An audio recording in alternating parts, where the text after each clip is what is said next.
Lecture de la compilation post-mortem des écrits de Ellen G. White intitulée Conseils sur la nutrition et les aliments.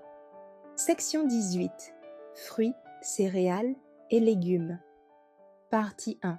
Fruits. Les bienfaits apportés par les fruits frais. Je suis si reconnaissante à Dieu du fait qu'il ne supprima pas l'usage des fruits à Adam lorsque celui-ci dut quitter le jardin d'Éden. Lettre 157 1900. Le Seigneur désire que ceux qui vivent dans les endroits où l'on peut cueillir des fruits pendant une bonne partie de l'année apprécient le privilège qui leur est donné. Plus nous disposerons de fruits frais, mieux nous pourrons comprendre les bienfaits dont nous jouissons. Témoignage pour l'Église, volume 3, 154. Nous nous trouverions bien de manger moins d'aliments cuits et davantage de fruits crus. Enseignons aux gens à user largement de raisins, de pommes, de pêches, de poires, de baies et de toute autre sorte de fruits. Pour les conserves, employez le verre de préférence au métal. Témoignage pour l'Église, volume 3, 159. Pour un estomac atteint de dyspepsie, vous pouvez placer sur votre table différentes sortes de fruits, mais pas une trop grande quantité à chaque repas. Testimonies for the Church, volume 2, 373. Nous recommandons particulièrement les fruits en tant qu'aliments de santé. Mais il vaut mieux ne pas en consommer à la fin d'un repas déjà substantiel et varié. Manuscrit 43, 1908, page 1. Convenablement préparés, les légumes et les fruits de saison sont bienfaisants, à condition d'être de bonne qualité et sains, ne montrant pas la moindre trace de maladie ou de pourriture.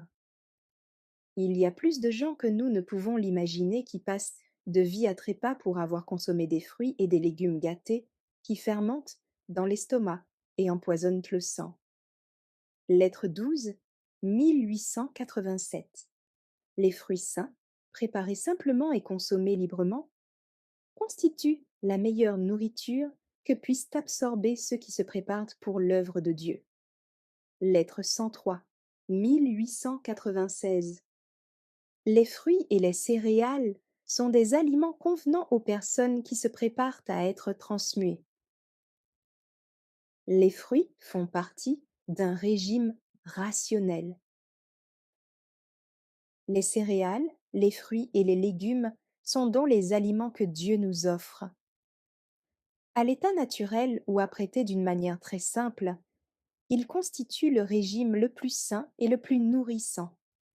Ils donnent une force, une endurance et une vigueur physique et intellectuelle qu'une nourriture plus compliquée et plus stimulante ne saurait jamais fournir. Rayon de santé 88. Tous les éléments nutritifs dont nous avons besoin peuvent être trouvés dans les céréales, les fruits, les légumes et les oléagineux. Si nous nous approchons du Seigneur dans des sentiments d'humilité, il nous enseignera la manière de préparer une nourriture saine, exempte de toute souillure due aux aliments carnés. Manuscrit 27, 1906, page 1. Un régime fruitarien temporaire. Les excès dans le manger sont souvent une cause de maladie. Ce dont la nature a le plus besoin dans ce cas, c'est d'être délivrée de la charge excessive qui lui a été imposée. Dans beaucoup de maladies, le meilleur remède est de supprimer 1 ou 2 repas, afin que les organes digestifs surmenés puissent se reposer. Une cure de fruits pendant quelques jours produit souvent d'excellents résultats chez les intellectuels. Très souvent, la guérison est obtenue par une courte période de jeûne complet, suivie d'un régime simple et modéré, le tout secondé par les efforts de la nature. Un régime frugal, pendant 1 mois ou 2, persuaderait bien des gens que le chemin du renoncement est aussi celui de la guérison. Rayons de santé 114 et 115. Il faut remplacer ce qui est nocif. Un enseignement clair, en ce qui concerne la tempérance, devrait être donné dans nos institutions médicales. Les patients doivent être informés sur la nocivité des boissons intoxicantes et sur les bienfaits apportés par une abstinence totale. Il faut les inviter à renoncer aux aliments qui ont causé la ruine de leur santé et chercher à remplacer ceux-ci par des fruits en quantité suffisante. On peut facilement se procurer des oranges, des citrons, des pommes, des pêches et autres fruits, car la terre qui appartient au Seigneur produit ce qui est nécessaire lorsqu'on se donne la peine de la solliciter. Lettre 145-1904. N'employez pas trop de sel. Évitez les conserves au vinaigre et les aliments épicés. Mangez du fruit en abondance. Et l'irritation de l'estomac qui cause la soif pendant le repas disparaîtra presque entièrement. Rayon de santé 94. Mettre les fruits en conserve ou les faire sécher. Partout où les fruits abondent, on doit en faire une provision pour l'hiver, en les mettant en bocaux ou en les faisant sécher. Les petits fruits, tels que les groseilles, les fraises, les framboises et les mûres, peuvent être cultivés avantageusement en bien des endroits où ils sont peu employés. Pour la conservation des fruits, on utilisera les bocaux de préférence aux boîtes de fer blanc. Mais il est indispensable que ces fruits soient de bonne qualité. Employez peu de sucre et cuisez-les juste le temps nécessaire pour assurer leur conservation.